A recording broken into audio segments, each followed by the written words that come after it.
Isabella Izzy Martinez stared at her reflection in the cracked bathroom mirror of her family's modest apartment. The light flickered above her, but she barely noticed as she adjusted the second-hand blazer her mother had carefully mended for her. Today wasn't just another day. It was the day she'd deliver her valedictorian speech at Whitmore Academy, one of the most prestigious private schools in the state.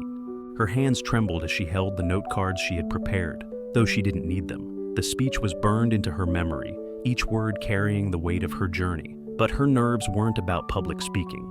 It was about the room she'd face, peers who had whispered, teachers who had doubted, and a community that had always underestimated her. "Isabella!" her mother's voice called from the kitchen. "Your father's almost ready. Don't forget the medal." Izzy glanced at the small gold medallion lying on her dresser. Engraved on it were the words valedictorian of the class of 2024. She picked it up, her heart swelling with pride and disbelief. As her parents hustled to gather their things, Izzy's mind drifted back to where it all began, her early days in a small, predominantly Mexican neighborhood on the city's outskirts. Her father, Enrique, worked long hours as a landscaper, his hands calloused and stained with dirt. Her mother, Rosa, juggled cleaning jobs, often coming home well past midnight.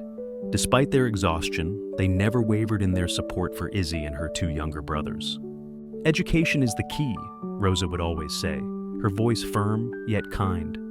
"Mija, if you want a better life, you must work twice as hard." Growing up, Izzy had always been curious, always asking questions. Her parents encouraged her, even when the world seemed determined to stifle her curiosity. At her public elementary school, teachers often dismissed her as just another Mexican kid who would likely drop out before high school. But one teacher, Mrs. Thompson, saw something different. In 5th grade, she handed Izzy a worn science textbook and said, "You're smart, Izzy. Smarter than you know. Don't let anyone tell you otherwise." That moment planted a seed in Izzy's heart. She devoured the textbook, completing every experiment she could manage with household items. When she brought home a perfect score on her science project, her parents beamed with pride, though her classmates sneered. "Of course she'd ace it," one boy muttered. Her mom probably cleaned the janitor's closet to get her the supplies. The sting of those words never left Izzy, but instead of letting it defeat her, it fueled her resolve. She vowed to prove them all wrong. By middle school, her ambition outgrew the resources of her local public school. A guidance counselor suggested she apply for a scholarship to Whitmore Academy. "It's a long shot," the counselor said, "but you never know." The application process was grueling. Essays, interviews, and tests that seemed designed to weed out kids like her. When the acceptance letter arrived, Rosa cried while Enrique silently hugged his daughter, his pride evident in his watery eyes. But her first day at Whitmore was nothing like the celebration at home. As she walked through the pristine halls, she felt the weight of her classmates' stares. Most of them came from wealthy families, arriving in sleek cars with designer clothes. Izzy, in her thrifted uniform, stuck out like a sore thumb. By lunch, the whispers had started. Is she on some kind of charity program? Does she even speak English? Izzy sat alone in the cafeteria that day, her tray untouched. But as the weeks went by, she found solace in her studies. Books didn't judge her. Equations didn't care where she came from. Still, the challenges never ceased. One teacher, Mr. Halloway, seemed particularly intent on undermining her.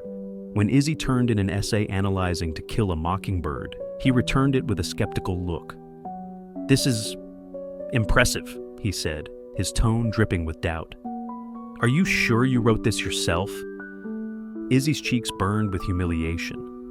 "Yes, sir," she said, her voice steady despite the lump in her throat. She spent that night crying into her pillow, but the next morning, she arrived at school with her head held high. If they wanted to doubt her, she'd give them no choice but to believe. The years at Whitmore were a relentless uphill climb. Every day brought a new hurdle, whether it was a snide comment from a classmate, a dismissive glance from a teacher, or the internal pressure Izzy placed on herself to succeed. Her parents' sacrifices were her constant motivation. Enrique would often come home limping from a long day of work, his boots caked with mud. "How was school, Mija?" he'd ask, his voice tired but genuine. "Good, Papa," Izzy would reply, showing him her latest report card or project. His smile, though weary, always reignited her determination. But as much as her parents inspired her, the burden of responsibility weighed heavily. When Enrique injured his back during a landscaping job, Rosa took on extra shifts to make up for the lost income. Izzy offered to quit Whitmore and return to public school, but her parents wouldn't hear of it. "This is your chance," Rosa insisted, gripping Izzy's hands. "You are our future. Don't give up." To ease the financial strain, Izzy started tutoring younger students after school. She juggled her classes, part-time work, and family responsibilities, often staying up until 2 a.m. to finish her homework. One night, as she worked on a complex chemistry problem, her younger brother, Mateo, shuffled into the room. "Izzy," he whispered, "why do you work so hard?" She paused, looking at his sleepy face. "Because, Mateo, I want you to see that we can be more than what people think. I want you to know that anything is possible." But not everyone shared her vision. Her classmates' taunts grew harsher as Izzy began excelling in her courses. When she won the regional science fair with a project on renewable energy, someone graffitied "charity case" on her locker. Izzy reported it, but the school's response was lukewarm at best. "These things happen," the principal said dismissively. It was a low point for Izzy, but then came a moment of unexpected kindness.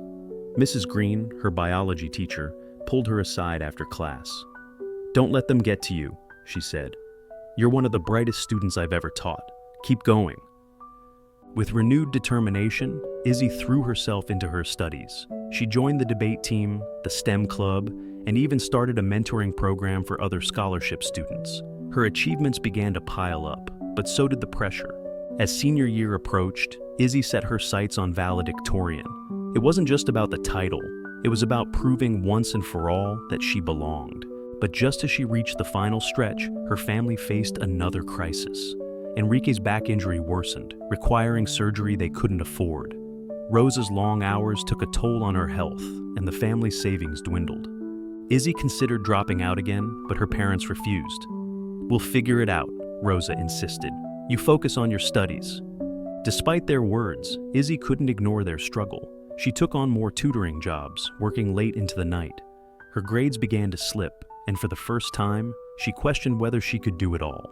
One evening, as she sat surrounded by textbooks, Mateo placed a drawing on her desk. It was a crayon sketch of their family, with Izzy holding a trophy. "You're our hero," he said simply. Tears filled Izzy's eyes as she hugged him. "Thank you, Mateo. I needed that." Reinvigorated, Izzy pushed through. She sought help from her teachers, streamlined her schedule, and leaned on her friends in the STEM club. Slowly but surely, she regained her footing. The announcement of valedictorian came 2 weeks before graduation. When Izzy's name was called, she sat in stunned silence before the applause brought her back to reality. "You did it, Mika," Rosa exclaimed when Izzy shared the news at home. Enrique, still recovering, stood up to hug her despite the pain. But the road wasn't over. Writing her valedictorian speech was a daunting task. How could she condense years of struggle, sacrifice, and triumph into a few minutes? The night before graduation, she sat with Rosa at the kitchen table.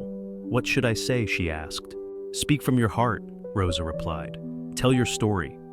The gymnasium buzzed with excitement as families filled the bleachers. Izzy adjusted her cap, her heart pounding. As her name was called, she walked to the podium, her note cards trembling in her hand. She looked out at the crowd. Her parents sat near the front, Rosa wiping away tears and Enrique beaming with pride. Her classmates, some supportive and others skeptical, watched intently. "Good morning, everyone," Izzy began, her voice steady despite her nerves. "When I first walked into Whitmore Academy, I was just the Mexican kid. That's what some people saw, a stereotype, a charity case, someone who didn't belong." A hush fell over the crowd. "But I'm here to tell you that labels don't define us. Hard work, resilience, and the support of those who believe in us, that's what defines us." She shared her journey, from the sacrifices her parents made to the challenges she faced at Whitmore. She spoke of the moments that nearly broke her and the people who lifted her up. "To my parents," she said, her voice breaking, "you are my heroes. Every late night, every sacrifice, every word of encouragement. It was all for this moment. Thank you for believing in me when no one else did."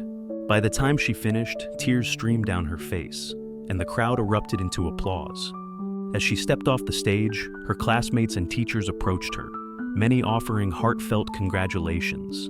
Even Mr. Holloway shook her hand, his eyes filled with regret. Izzy's journey didn't end there. That fall, she became the first in her family to attend college, studying environmental engineering. She returned home often, mentoring students in her old neighborhood and sharing her story of perseverance. For Izzy, success wasn't just about proving others wrong. It was about paving the way for those who would come after her.